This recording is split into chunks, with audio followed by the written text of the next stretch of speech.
그러면 우리는 148번부터 하면 되죠? 148번부터 빨리빨리 합시다. 자, 가와 나는 외국과 맺은 각서이다. 두 각서 사이에 있었던 사실로 옳은 것은, 자, 일본 측은 한국 측에 무상원조 3억 달러, 유상원조 2억 달러, 그리고 수출입은행 차관 1억 달러 이상을 제공한다. 자, 가는 김종필 오히라 메모라고 그래요. 김종필 오히라 메모라고 해요. 이거는 뭐냐면 한일협정과 관련된, 한일협정이 1965년에 체결되잖아요. 이때 그러니까 우리가 조금 더 포괄적으로 말하면 한일 국교 정상화, 한일 국교 정상화가 60년대부터 쭉 진행돼. 물론 그 전부터도 얘기는 있었지만 본격적으로 진행한 건 60년대부터 진행이 됐고, 그때 김종필이 그 당시에 중앙정보부장이었는데 가서 쉽게 말하면 협상을 한 거예요. 얼마 줄래? 그러면서 이제 협상을 했는데 이게 김종필 오히라 메모고 1962년에 이게 이제 쉽게 말하면 책정이 된 거예요. 자, 그 다음에 미국 정부가 한국과 약속했던 1억 5천만 달러 규모의 차관 공여와 더불어 한국의 경제 발전을 돕기 위한 추가 AID 차관을 제공한다. 자, 말하자면 한국군의 현대화와 차관 제공, 경제적인 원조를 하겠다는 얘기죠. 요거는 베트남 파병에 대한 대가로 약속을 한 거예요. 브라운 각서라고 하죠. 브라운 각서는 1966년이에요. 시기를 좀 알아두시면 되겠죠? 자, 그러면 두 각서 사이에 있었던 사실로 옳은 것을 골라라. 62년과 66년 사이에. 자, 1번 유엔의 지원으로 충주에 비료 공장을 설립하게 되었다. 자, 유엔의 지원이면 이게 이제 6.25 전쟁 끝난 지 딱 얼마 안 됐을 때예요. 1958년에. 자, 그 다음에 국가기관산업인 울산 정유공장이 가동되었다. 자, 이거는 국가기반산업이에요. 그럼 이거는 우리가 만들었을까요? 지원을 받았을까요? 우리가 만든 거겠지? 그러면 우리나라가 본격적으로 이제 경제가 성장하기 시작한 시기는 언제부터? 이 사람들 봐라. 60년대부터지. 60년대부터, 물론 60년대 여러분이 60년대 경공업, 70년대 중화 이렇게 딱 인식이 되어 있기 때문에 그런 거지만, 그렇다고 해서 설마 60년대 중화공장이 한 개도 안 생긴 건 아니잖아요. 왜 이래 이 사람들이. 너무 선입견이 있어. 그래서 기간산업이 육성된 건 60년대거든요. 그러니까 뭔가 하다못해 시멘트라도 있어야 도로를 깔건 뭐 건물을 짓건 할 거 아니야. 그러니까 이건 먼저 만들어야 돼요. 여러분이 알고 있는 그런 석유화학이나 막 공업단지 같은 경우는 70년대가 맞아요. 그런데 여기선 기간산업이니까 60년대라고 보시면 돼요. 무슨 말인지 이해돼요? 기간산업은 좀 다르니까, 중화학하고는 좀 성격이 다르니까. 그래서 기간산업인 여기서 울산 정유공장은 64년에.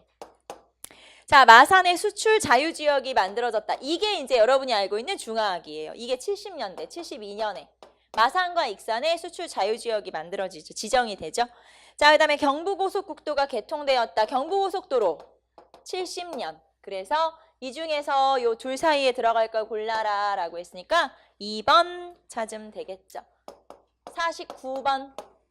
자, 149번. 보기에 60, 70년대 전개된 민주화운동을 시간순으로 옳게 배열한 것은, 자, YH 노동자들이 야당 당사에서 농성을 시작했다. 이게 YH 무역 사건. 자, YH 무역 사건이 이루어지자 요 이제 사건이 있었죠. 그런데 신민당 당사를 점거하고 시위를 벌였고, 그때 신민당 당수, 말하자면 당대표였던 김영삼이 도와주겠다고 했지만 결국에는 이 경찰들의 진압에 의해서 쉽게 말하면 이제 진압이 돼버리는 거예요. 그런 여공들이. 그리고 이 중에 하나는 막 떨어져 죽고 이랬다고 했잖아요. 옥상에서 떨어져 죽고. 자, 그리고 이거를 지원해줬다는 그런 명분으로 김영삼이 국회의원에서 잘려요. 원래 국회의원은 국민이 뽑은 거라서 함부로 잘릴 수가 없어요. 그런데 제명을 당하죠. 자, 그러니까 김영삼이 제명당했어? 김영삼의 근거지였던 부산과 마산에서 시위가 확 일어나요. 그러면 이 부마항쟁이라고 하는 이 시위가 일어나자 이 시위를 어떻게 진압할 것인가를 두고 청와대 내부에서 갈등이 생기는데, 그게 이제 뭐 김종필이라든가 뭐 이런 사람, 이유락이라든가 뭐 이런 사람들에 관해서 이제 그 사이에 말하자면은 문제가 생겼고 결국 박정희를 죽이죠. 예, 그게 12.6 사태라고 하는 사건이에요. 자, 그러면 어쨌든 요 사건이 79년, 그러니까 YH 무역 사건이라고 하는 건 유신이 무너지는 어떻게 보면 계기가 되는 딱 그 사건. YH 무역 사건, 김영삼 제명, 부마항쟁, 12.6 사건의 어떻게 보면 시작이 바로 이 YH 무역 사건이에요. 자, 그 다음에 니은 삼성개헌에 반대하는 시위가 전국으로 확산되었다. 삼성개헌은 1969년. 삼성개헌이라는 게 그거예요. 대통령 원래 몇 번만 할 수 있어요? 4년 중임 2번만 할 수 있으니까 2번을 다 했어요. 박정희가. 박정희 대통령이 1963년에 대통령이 당선됐어요. 그리고 67년에 대통령이 한 번 더 당선된 거예요. 그러니까 2번 다 한 거야. 그런데 내가 한 번만 더 하겠다. 내가 좀 벌려놓은 일이 많아서 나를 좀 한 번만 믿어달라. 그래서 국민투표를 통해서 이제 헌법이 개헌되고 국민투표를 통해서 통과가 됐어요. 그게 삼선 개헌이에요. 69년에. 자, 그리고 나서 71년에 한 번 더 여기 이제 선거에 나오죠. 요게 이제 7대 대통령 선거고 요 선거에서 상대방 후보가 김대중이었어요. 40대의 젊은 김대중이 이제 물론 지긴 했지만 많은 득표를 하게 되죠. 자, 그래서 한 번, 두 번, 세 번 당선됐는데 1972년에 점점 이제 뭐 정부에 대한 여러 가지 뭐 안팎의 사건들이 다 정부에 불리하게 돌아가고 경제라든가 이런 거에 그러자 72년에 아예 헌법을 바꿔서 강력한 대통령 중심 체제를 만든 거예요. 그게 유신. 네, 그래서 한 번, 두 번, 세 번 당선되고 헌법을 또 바꿔서 또 한 번 대통령이 당선된 거예요. 72년에. 그리고 이때는 6년짜리, 유신에서는 6년짜리 대통령이거든요. 그래서 1978년에 한 번 당선 더 돼요. 그러니까 박정희 대통령 같은 경우는 여기서부터 여기까지 79년에 사망할 때까지 쭉 대통령이었던 거죠. 이때 태어난 사람들은 박정희가 태어날 때부터 대통령이었어. 얼마나 그래? 내가 그 뒤에 얘기는 안 할게. 얼마나 그랬겠어. 자, 그 다음에 얼마나 싫었겠어. 되게 싫었을 것 같지 않아요? 하지만 또 좋아하는 분들도 있으니까 박정희 대통령을 또 존경하고 삶의 모토로 삼는 그런 분들이 있더라고요. 여러분 중에도 또 있을 수 있죠. 요즘은 또 젊은 보수가 또 유행이라면서요. 진짜 알고나 뭐 하는 거야? 와, 다 설명해 줄 테니까. 안 돼, 그런 건. 자, 어쨌든 뭐 정치의 성향은 자유니까 네, 자유를 인정하긴 하지만 와, 다 설명해 줄 테니까. 자, 어쨌든 자, 그 다음에 디귿. 교련에 반대하는 시위가 계속되고 위수령이 발표되었다. 교련 반대 시위가 있었어요. 1971년에. 교련 반대 시위가 71년에 있었고요. 자, 동아일보 기자들이 언론 자유 수호 투쟁을 전개했다. 그래서 동아일보 기자들이 이제 뭐 유신에 반대하는 그런 글을 쓰고 하다가 또 뭐 잘리고 그 사람들끼리 자유투쟁을 하고 이런 일이 벌어지게 돼요. 그게 74년이에요. 자, 그래서 동아일보에서 이제 잘린 게 아니라 이 동아일보 같은 경우는 물론 잘리기도 했지만 여기에서 대기업들이 광고를 다 끊어버려요. 그래가지고 신문이라는 게 사실 광고로 돌아가는 거거든요. 그런데 광고가 한 개도 남아있지 않아서 왜 우리 신문 보면은 신문의 하단은 다 광고 나가는 란이잖아요. 거기가 다 빈칸으로 나가요. 그러니까 신문이 운영이 안 되는 거지 말하자면. 그러자 시민들이 이제 조금씩 십시일반으로 돈을 보내기 시작해요. 그게 바로 이제 요 언론 자유 투쟁이고요. 그때 처음으로 돈을 보낸 사람이 김대중 대통령. 대통령 되기 훨씬 전이죠. 당연히 70년대니까 김대중 대통령이 이제 개인 광고를 실은 거예요. 말하자면 힘내라 동아일보 뭐. 그래서 지금의 동아일보랑은 많이 다르죠. 네, 많이 다르죠. 자, 어쨌든 또 여기 또 동아일보의 관계자가 있을 수, 사돈의 8천이 있을 수 있으니까 알겠지? 개인적인 생각이라는 거. 자, 어쨌든 여기에서 순서대로 하라는 거 아니에요? 니은 디귿, 리을 기역. 정답은 4번. 체크하시면 되겠죠. 자, 150번 봅시다. 다음 자료에 사건이 일어나던 대통령의 집권 시기와 관련이 없는 것. 자, 금융실명제 오늘부터. 그래서 금융실명제라고 하는 게 그전에는 어떤 사람의 이름이든 어떤 단체 이름이든 뭐 차명이든 다 통장을 만들 수 있었지만 이때부터는 실명으로만, 주민등록증에 있는 딱 실명으로만 통장을 만들 수가 있게 되면서 비자금을 조성하거나 그동안 조성했던 비자금을 유지하거나 하는 게 굉장히 어려워졌죠. 그래서 김영삼 정부의 정책 중에서 굉장히 잘한 그런 정책이 바로 금융실명제고요. 자, 1993년에 김영삼 정부에서부터 있었다. 자, 그러면 김영삼 정부의 정책이 아닌 것을 골라라 이건데 김영삼 정부까지는 이렇게 정책을 물어본다라고 얘기했죠. 자, 그럼 1번. 자, 경제협력개발기구. 경제협력개발기구 OECD에 가입한 거는 1996년이에요. 그런데 유엔에 가입한 거는 1991년 노태우 정부예요. 남북한이 유엔에 동시 가입하게 되죠. 그래서 1991년 노태우 정부 때의 일이기 때문에 1번이 틀린 설명이죠. 자, 2번 부동산 실명제를 실시했다. 1995년에. 자, 학교마다 학교 운영위원회를 설치했다. 운영위원회는 1995년부터 전면적인 지방자치제를 실시했다. 자, 지방자치제의 여기다 쓸게요. 지방자치제는 네, 부분 실시가 있고 전면 실시가 있어요. 그래서 부분 실시는 노태우 정부. 자, 부분 실시는 노태우 정부, 전면 실시는 김영삼 정부. 두 개의 차이점은 뭐냐면 이때는 지방의회 의원만 뽑았고 여기서는 지방자치단체 장을 뽑았어요. 왜 우리 지방자치단체, 지방자치제 선거할 때는 지방의회 의원도 뽑고 자치단체 장도 뽑잖아요. 여기서는 지방의회 의원만 뽑았고 여기서는 자치단체 장까지 뽑게 되면서 완전히 실시된 건 김영삼 정부. 그래서 이제 지금 제가 말한 건 여러분 복잡하니까 그냥 이렇게 알아두세요. 부분 실시는 노태우, 전면 실시는 김영삼. 이렇게 알아두시면 돼요. 여러분 복잡하니까. 자, 그러면 이 중에서 정답은 1번. 네, 1번 찾으시면 되겠죠. 151번.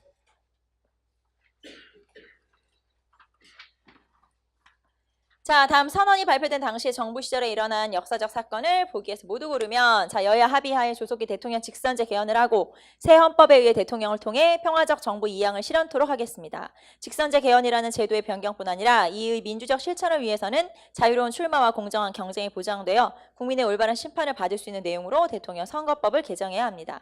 우리 정치권은 물론 모든 분야에 있어서의 반목과 대결이 과감히 제거되어 국민적 화해와 대단결을 도모해야 합니다. 그러한 의미에서 과거에 어떠하였든 간에 김대중 씨도 사면 복권되어야 한다고 생각합니다. 자, 요거는 6.29 민주화 선언이라고 하죠.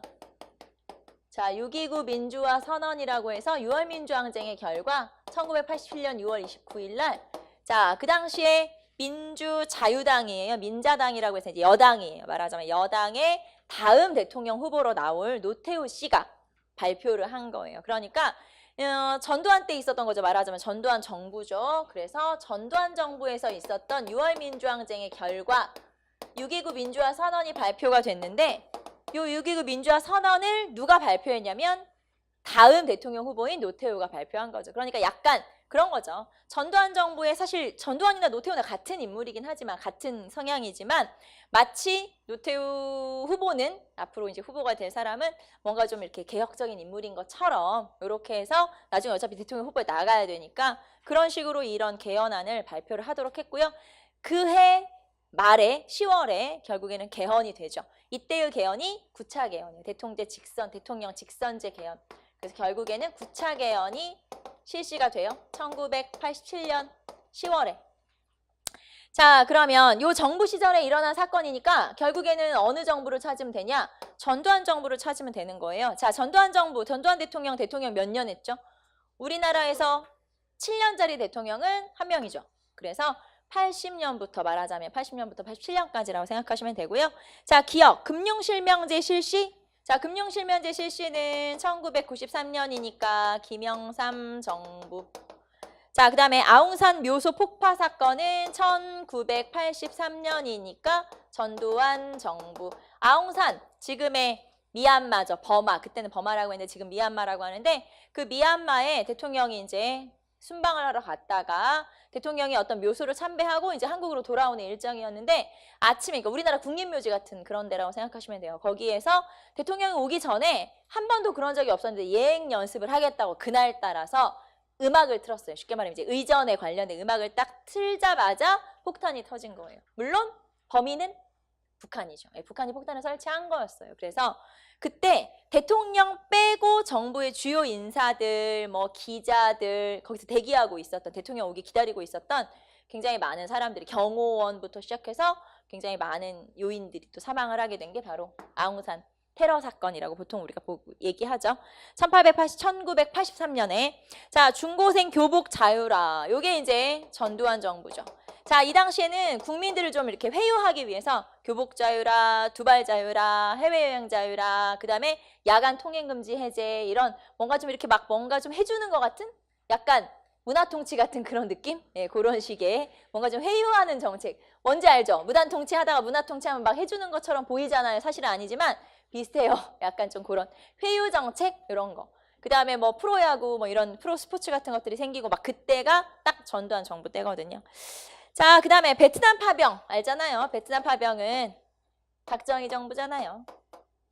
자, 그래서 니은 디귿 이렇게 찾으시면 되겠네요. 정답 3번. 자, 152번. 다음 연표 중 각 시기에 해당하는 사건이 바르게 연결된 것은, 자, 거기 보시면 7차 개헌. 자, 7차 개헌이 유신이에요. 1972년에 7차 개헌이 유신헌법. 자, 그 다음에 8차 개헌이 전두환 정부 이후에, 전두환 정부가 생길 그 즈음에, 그러니까 79년에 박정희가 사망을 하고 나서, 박정희가 사망하면 이제 민주화가 이루어질 줄 알았지만 군인이 또 등장을 하게 되죠. 그리고 이 군인들 반대하는 시위가 전국으로 일어나고, 그중에 광주를 타겟으로 삼아서 광주를 이제 과잉으로 진압을 하잖아요. 광주를 심하게 진압을 하고 나서 이 신군부가 정권을 차지하게 돼요. 그리고 나서 등장한 정부가 전두환 정부죠. 그러니까 8차 개헌은 유신을 없애고 전두환 정부가 생기는 그때쯤이라고 생각하시면 되고요. 자, 그런데 여기가 대통령 간선제였기 때문에 직선제를 요구하는 시위가 일어났고, 그게 6월 민주항쟁이죠. 그때가 9차 개헌이죠. 6월 민주항쟁 이후의 개헌이 금방 우리 6.29 민주화 선언했을 때 그때 이제 9차 개헌이 이루어지게 되니까, 자, 요때는 이제 유신 정부죠, 말하자면. 그리고 여기는 전두환 정부. 이렇게 보시면 돼요, 말하자면은. 자, 그러면 1번. 자, 7년 단임의 대통령 간선제. 자, 7년짜리 대통령은 누구랬죠? 그러면은 나로 가야 되겠죠. 가가 아니라. 자, 그 다음에 푸에블로호 납치 사건이 있었다. 푸에블로호 납치 사건은 1968년에 북한이 미국의 잠수 경비정 푸에블로호를 납치한 사건이에요. 68년에 있었어요. 이 68년에 푸에블로호 납포 사건, 울진 삼척 무장공비 사건, 그리고 121 사태라고 해서 왜 김신조 사건이라고 해서 왜 청와대까지 습격하려고 내려온 거 있죠? 그 사건이 다 68년이에요. 자, 그래서 박정희 정부. 그러면은 가 이전, 이건 유신보다도 더 전이기 때문에 가 이전. 그 다음에 남북 적십자 본회담이 열렸다. 요게 1971년인데, 그러면 남북 적십자 본회담은 여러분 뭘 떠올리시면 되냐면 7.4남북 공동성명 떠올리시면 돼요. 7.4남북 공동성명을 준비한 거라고 보시면 되니까, 그러면 7.4남북 공동성명이 72년. 그래서 남북 적십자 회담은 71년. 이렇게 보시면 돼요. 자, 그 다음에 최초 남북 이산가족이 상봉한 건 85년. 85년이면 이때가 전두환 정부. 전두환 정부라고 생각하시면 되죠? 그래서 정답은 4번. 네, 이렇게 떠올리시면 되죠. 자, 그래서 2번과 3번은 가 이전. 그 다음에 여기는 나. 그래서 정답은 4번. 이렇게 보시면 되겠죠? 자, 153번. 남북 간의 통일 외교정책 추진과 관련된 설명으로 옳은 것은, 자, 1번 1961년 5.16 직후에 중립화 통일론이나 남북 협상론 등 통일 논의가 제기되었다. 자, 5.16 군사정변이, 5.16 쿠데타가 1961년이잖아요. 그러면 5.16 쿠데타 전에, 5.16 군사정변 전 정부가 장면 내각이에요. 장면 내각이 60년이니까. 그러면 자, 중립화 통일론이나 남북 협상론을 제기한 건 장면 내각. 그러면 5.16 전, 직후가 아니라 직전이라고 해야 되겠죠? 1번 틀렸고, 2번. 자, 7.4남북 공동성명에서, 자, 7.4남북 공동성명 연도만 써볼게요. 72년. 서울 평양 간의 상설 전화 개설에 합의했다? 맞아요. 정답은 2번이죠. 상설 전화. 그 다음에 남북조절위원회, 이런 것들이 7.4남북 공동성명에서 결정된 거죠. 자, 그 다음에 3번. 북한이 제시한 고려 민주연방공화국 통일방안은 1민족 2국가 2체제를 목표로 한다. 이런 게 사실 제일 어렵죠. 복잡하니까. 자, 봅시다. 거기서 고려 민주연방공화국, 고려 연방제라고 아마 많이 들어봤을 거예요. 북한은 고려 연방제를 통일 정책으로 제시를 했고, 우리는 남북연합제를 제시를 했어요. 사실 따지고 보면 비슷비슷한 거긴 한데, 북한에서 주장한 거는, 자, 1민족, 그 다음에 1국가 2체제 2정부. 자, 1민족 1국가 2체제 2정부를 주장한 거죠. 사실은 이거 빨리 종전선언하고 통일에 조금 가까우면 이런 건 시험 문제 낼 수도 없는데 빨리 돼버렸으면 좋겠다. 이런 거 안 나오게. 그랬으면 좋겠지 않아? 빨리빨리 통일돼버려가지고 통일까지는 아니더라도 뭔가 좀 이렇게 딱 하나 만들어지면 이런 거 다 옛날 얘기가 되니까 이런 거 시험에 낼 의미가 없거든요. 그래서 빨리빨리 이런 거 안 나오게 어떻게 좀 진전이 빨리 돼야 될 텐데 일단 이런 걸 우리가 왜 알아야 되지? 자, 1민족 1국가 2체제 2정부. 이거는 외워도 헷갈리는 거예요. 말하자면. 외워도 나중에 보면 기억이 안 나고. 자, 그래서 어쨌든 고려민주연방공화국은 1민족 1국가. 그러니까 국가를 두 개로 하지 말고 국가는 하나로 묶되 정부를 두 개로 하자. 뭐 이런 거예요. 그런 거라고 생각하시면 되고요. 자, 그 다음에 4번. 남북 기본합의서에 따르면 남북한은 서로 내정에 간섭하지 않으며 호혜평등의 원칙 아래 모든 국가에게 문호를 개방하기로 했다. 자, 남북 기본합의서에서 여기에 따르면 남북한은 서로 내정 간섭을 하지 않으며 까지가 기본합의서의 내용이에요. 자, 그래서 남북 기본합의서의 내용은 자, 체제 인정, 그 다음에 불가침 이런 것들이 남북 기본합의서의 내용이에요. 불가침, 그 다음에 체제 인정이라든가 내정 불간섭. 자, 이게 기본합의서의 내용이에요. 체제 인정, 상호 불가침, 내정 불간섭. 요게 이제 기본합의서고 그러면 그 따옴표, 쉼표 뒤에 말하자면 그 뒤에 호혜평등 원칙 아래 모든 국가에게 문호 개방을 먼저 제시를 한 거잖아요. 이거는 6.23 선언. 6.23 평화통일 외교정책 선언인데 그냥 우리 기니까 6.23 선언. 6.23 선언은 1973년에 발표된 거예요. 그러니까 이거는 같이 한 게 아니고 우리 정부에서 발표한 거죠. 자, 그래서 그 따옴표 앞하고 뒤가 내용이 다르다 이 말이에요. 무슨 말인지 알겠죠? 그래서 뒷부분이 6.23 선언에 관한 내용이에요. 그래서 호혜평등 원칙 아래 뭐 모든 국가에게 문호를 개방하겠다라고 하면 이게 6.23 선언이구나. 자, 그래서 정답은 2번 체크하시면 되고요. 자, 154번. 가와나 사이에 있었던 사실로 옳은 것은 자, 이제 여기서부터는 통일 문제가 지금 계속 나오고 있는데 비슷비슷해요. 다 문제가. 그래서 여러분이 여기 나오는 사료들, 중요한 사료들은 좀 알아두셔야 되겠죠. 자, 남북한은 자주평화 민족대단결의 통일 원칙을 명시한 7.4남북 공동성명을 발표했다. 자, 7.4남북 공동성명을 발표한 게 언제냐? 72년. 그 다음에 두 번째, 남북한은 유엔에 동시 가입했고 같은 해에 남북 사이의 화해와 불가침 및 교류협력에 관한 합의서, 기본합의서. 자, 이거를 남북기본합의서라고 그래요. 남북기본합의서가 채택된 거는 91년, 72년은 박정희 정부, 91년은 노태우 정부. 자, 그래서 그 사이에 있었던 일, 자, 여기서 아예 연도가 써있죠? 72년부터 91년 사이에 뭐가 있었냐? 1번, 4.19 혁명이 발발했다. 4.19 혁명은 언제죠? 60년. 연도 알아야 되고요. 그 다음에 금융실명제 계속 나오죠? 김영삼 정부 93년에 있었어요. 그 다음에 5.18 민주화, 광주 민주화 운동이 80년, 80년에 있었으니까. 자, 그 다음에 4번에 제2차 경제개발 5개년 계획. 자, 1차 경제개발계획이 1962년부터 66년, 2, 3, 4, 5, 6 이렇게 하니까 6년까지예요. 그 다음에 2차 경제개발 5개년 계획은 6년까지가 1차잖아요. 그러니까 1967년부터 그러면 7, 8, 9, 0, 1까지니까 1971년까지. 무슨 말인지 이해돼요? 왜냐면 이 연도만 보면 학생들이 4년이잖아요. 이렇게 물어봐서. 무슨 말인지 이해되죠? 4년 아니고 5년이라는 거예요. 그래서 62년부터 66년까지가 1차, 2차가 67년부터 71년까지 2차.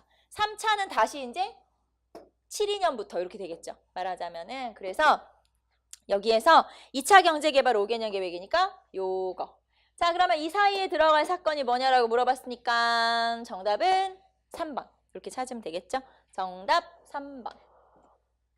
자, 55번 봅시다. 가와 나 시기에 발표된 시기에 있었던 사실로 그 사이에 있었던 일로 옳은 것은 몇 개인가? 자, 가부터 볼까요? 가는 남과 북은 분단된 조국의 평화적 통일을 염원하는 온 결의의 뜻에 따라 7.4남북 공동성명에서 천명된 조국의 3대 통일 원칙을 재확인하고 그러니까 이거는 실사남북 공동성명은 아닌 거예요. 그 뒤에 있었던 거겠죠.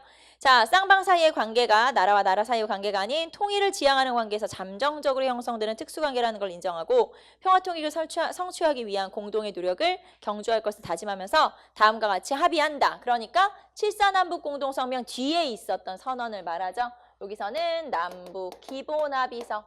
자, 남북기본합의서의 내용이 그거예요. 서로 체제를 인정하고 통일을 위해서 잠정적으로 협의해 나가야 되는 그런 관계로 설정을 한다라는 거거든요. 남북기본합의서가 1991년 노태우 정부. 자, 나라의 통일 문제를 우리 민족끼리 서로 힘을 합쳐 자주적으로 해결해 나가기로 하였다. 그리고 2번. 나라의 통일을 위한 남측의 연합제안과 북측의 낮은 단계 연방제안이 서로 공통성이 있다고 인정하고 이 방향에서 통일을 지향하기로 했다. 요 2번만 보더라도 6.15 남북 공동선언이구나.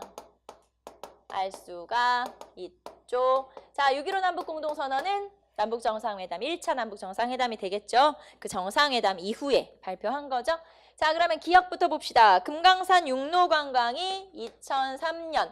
자, 금강산의 해로관광 또는 선박관광이라고 하거든요. 선박관광은 98년. 그런데 육로관광은 2003년. 시기가 달라요. 그냥 금강산 관광 하면 안 돼요. 무슨 말인지 알겠죠? 그리고 설령 그냥 금강산 관광 했으면 그거는 첫 번째 98년 이렇게 떠올리시면 돼요. 그러니까 육로는 반드시 육로관광이라 말이 들어가고 그냥 금강산 관광이라고 하면 98년을 말하는 거다. 이렇게 떠올리시면 되겠죠? 자, 그다음에 니은에 자, 북한의 하병법. 북한에서 너무 경제가 어려우니까 외국의 기업들을 끌어들이기 위해서 합작경영법이라는 걸 발표했어요. 84년에. 자, 2차 연평해전. 2차 연평해전은 2002년에. 자, 그러면 1차 연평해전은 1999년에. 자, 한반도 에너지 개발기구 캐도가 만들어진 건 1995년에. 캐도라고 해서 핵무기를 만들지 못하는, 만들 수가 없는 원자력 발전소를 주변의 나라들이, 우리나라를 비롯해서 주변의 나라들이 지어주기로 하고 만든 기구가 한반도 에너지 개발기구예요. 캐도. 그래서 우리나라 뭐 일본, 뭐 중국, 뭐 미국 해가지고 이 나라들이 돈을 대서 핵무기를 만들 수 없지만 원자력 발전을 할 수 있는 그런 원자력 발전소가 있어요. 그런 거를 만들고 있었어요. 그런데 중단됐어요. 중간. 그래서 영변에다가 만들고 있었는데 지금은 영변에 뭐 핵시설이 있다면서요. 당연히. 자, 어쨌든 이게 이제 캐도라고 하는 거죠. 자, 그다음에 전국민 의료보험 제도 도입 1989년. 자, 여성부 신설. 여성부면은 2001년. 자, 그래서 이 중에서 몇 오른 거? 91년부터 2000년까지? 그러면은 리을 하나만 들어가면 되겠네요. 정답 1번 한 개. 자, 156번. 다음 선언의 직후 시행된 사실로 옳은 것은 자, 156번에서 다음 선언. 자, 남과 북은 서로 자주적으로 해결해 나가자. 그리고 두 번째 보시면 남측의 연합제안과 북측의 낮은 단계 연방제안이 공통성이 있다는 걸 인정하고 이 방향으로 통일을 지향해 나가기로 했다라고 했으니까 6.15 남북 공동선언. 6.15 남북공동선언은 2000년 김대중 정부고요. 1번 남북조절위원회 설치. 자, 남북조절위원회는 1972년에 7.4 남북공동성명 이후에 발표된 거예요. 자, 그 다음에 남북한 유엔 동시가입. 동시가입은 91년. 자, 남북한 유엔 동시가입을 하고 그 다음 기본합의서. 알겠죠? 남북한 유엔 동시가입이 먼저. 그 다음에 기본합의서. 그 다음에 한반도 비핵화선언. 이렇게 순서대로 연결돼요. 자, 금강호를 이용한 금강산 관광. 자, 그럼 배로 갔다 오는 거잖아요. 선박관광, 해로관광이 되겠죠. 자, 그러면 금강산 관광이 처음 있었던 시기가 98년. 경의선과 동해선 연결을 위한 보건공사가 착수한 거는 6.15 남북공동선언 이후에, 그래서 2000년 9월이에요. 그러니까 철도 연결이 된 거는 6.15 남북공동선언 이후죠. 그래서 철도 연결, 뭐 개성공단 이런 것들이 다 이때 있었던 일이다. 정답은 4번. 자, 그 다음에 대한민국 정부가 수립된 후에 49년 6월에 농지개혁법이 제정되었다. 이에 대한 설명으로 적절하지 않은 것은 자, 1번. 이 법은 농지를 농민에게 적절히 분배함으로써 농가 경제의 자립과 농업 생산력의 증대로 인한 농민 생활의 향상 내지 국민 경제의 균형과 발전을 기함을 목적으로 한다. 네, 농민 잘 살게 하려고 한다. 맞죠? 법령 및 조약에 의해서 몰수 또는 국유로 된 농지와 소유권의 명의가 분명하지 않은 농지는 정부에 귀속하게 하였다. 맞아요. 자, 그 다음에 정부는 농지를 매입하는 대가로 지가증권을 발급했다. 원래는 나라에 돈을 줘야 되는데 50년 이때 돈이 어딨어, 나라에. 가난하잖아요. 그러니까 우리가 증권을 준 거예요. 나중에 줄게. 그러면서 이제 증권을 먼저 준 거죠. 자, 이걸 지가증권이라고 그래요. 4번, 농가 아닌 자의 농지는 매수하고 작용하지 않는 자의 농지는 매수하도록 한다. 이게 이제 법령이에요. 이게 무슨 말이냐면 지가 농사 안 짓는 그런 땅은 나라에 팔아라. 그 얘기예요. 그러니까 땅이 너무 많아서 내가 농사를 다 못 지어. 그러니까 땅이 많다는 얘기는 어떻게 해야 돼요? 3정보 이상이면 나라에 팔아야 되잖아요. 그걸 말하는 거예요. 그래서 자, 농가 아닌 자의 농지는 매수하고 그 다음에 작용을 스스로 농사 짓지 않는 그런 농지는 매수를 보류하는 게 아니라 매수하도록 한다. 이게 법령의 내용이죠. 정답은 4번. 자, 158번. 다음 어느 전직 공무원의 기록이다. 밑줄 친 기억이 운용된 시기의 경제현상으로 오른 것은 기억은 뭐냐면 자, 밑줄이 좀 긴데 미국의 원조 물자 및 잉여 농산물 판매 대전으로 조성된 대충자금의 사용 방안까지. 자, 봅시다. 재무부 장관이 정식 취임한 나는 미국의 원조 물자 및 잉여 농산물의 판매 대전으로 조성된 대충자금의 사용 방안에 관해 미국 측과 이견 조정을 직면하게 되었다. 원조 물자랑 잉여 농산물의 판매 대전 중 우리나라가 사용할 수 있는 돈은 반드시 국방비에만 사용할 수 있다는 주장을 내세웠고 또 우리나라는 이를 미국 측 주장대로 감수하여온 처지에 있었다. 자, 원조 경제. 여러분 300산업 알죠? 우리가 6.25 전쟁으로 너무 가난해져서 미국에서 우리나라에 이제 원조를 해줬어요. 예를 들면 뭐 밀가루, 면화, 설탕 이런 걸 이제 하얀 거 3개 300산업이라고 하죠. 300산업은 그래서 6.25 전쟁 이후니까 50년대를 말하는 거고 그러면 자 미국에서 그런 원료를 가져와요. 그럼 그 원료를 국민들한테 나눠주는 게 아니에요. 그거를 기업에 넘겨요. 그럼 기업에서 이제 포장지를 바꿔서 한글로 써서 팔아야 될 거 아니야. 소분해서 말하자면. 그래서 포장을 바꿔서 그거를 이제 국민들한테 판매하면 거기서 돈이 들어오겠죠? 그렇지 않겠어요? 이득이 생기니까. 기업에 넘길 때 기업에게 그냥 넘기는 게 아니니까 혜택을 또 받고 이제 돈을 받고 넘기니까 그렇게 해서 돈이 마련됐어요. 나라에서 운영할 만한. 그러면 이 돈을 나라에서 그럼 마음껏 막 경제성장에 쓸 수 있냐? 안 돼요. 이 돈은 대충자금이라고 해서 이렇게 조성된 돈은 무기 사는 데만. 그 무기를 누구한테 사겠어? 그쵸. 그러니까 미국이 돈 주고 결국 그 돈을 우리한테 사가라 이거예요. 그래서 결국에는 그렇게 조성된 돈을 대충자금이라고 하고 이 돈은 그러니까 미국에게 무기를 사는 데만 사용할 수 있도록 된 돈이에요. 그래서 그렇게 만들어진 돈이다라고 하는 거고요. 그러면 뭐 원조 경제와 관련된 거니까 이거 언제? 50년대. 그래서 여기서는 1950년대다라고 하는 거죠. 자, 그러면 요 시기의 경제현상, 50년대 경제현상에 대한 설명으로 옳은 것. 1번, 농축산물 수입 개방 반대 운동이 전개되었다. 수입 개방, 수입 반대 이런 거 있었으면 이거는 김영삼 정부. 그래서 김영삼 정부 때부터 이제 90년대 말부터죠 말하자면 90년대 이후부터 이때부터 90년대 한 중반 요 정도부터 본격적으로 90년대라고 기억하시면 되겠네요. 본격적으로 이제 농산물 수입 개방 이런 것들이 나타나죠. 제분, 제당, 면방직 등 300산업이 발달했다. 50년대. 정답은 2번. 금리, 기름값, 달러 인하로 삼저 호황을 누렸다. 80년대 중반. 전두환 정부 때. 정부 주도하에 건설 노동자들이 중동에 파견되었다. 70년대. 그래서 70년대가 중동, 그 다음에 60년대 중반 정도가 이제 파독, 알아요? 독일에도 광부랑 간호사 파견한 거, 그게 이제 한 60년대, 그리고 70년대는 이제 중동이. 자, 정답은 2번. 자, 159번. 159번 볼까요?